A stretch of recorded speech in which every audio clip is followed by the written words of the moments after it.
we all know Pakistan has been a great and close friend of China's for many, many years. We call you Batie, as you know, and we all wish Pakistan well. So please tell us, what is your long-term vision for your country? Dr. Eric, let me say first of all that, you know, United States has been also a good friend of Pakistan, but it hasn't been a sort of like with China, an all-weather friend.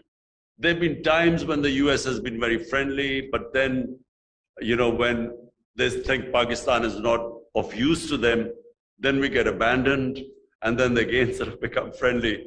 For instance, I mean, Pakistan became a frontline state against the Soviets in Afghanistan, so Pakistan became a friend of US, and sort of they even helped us and they were good to us. But the moment the Soviets left, they slapped sanctions on Pakistan.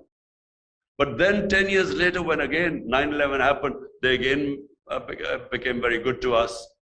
But then when they could not win in Afghanistan, then we were blamed for this debacle, what took place in Afghanistan. So with US, it's not really been what it has been with China, an all-weather friend.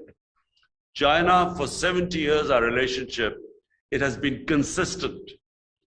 Pakistan has at every possible forum stood with China. And China, whenever Pakistan has needed China, China has stood with us.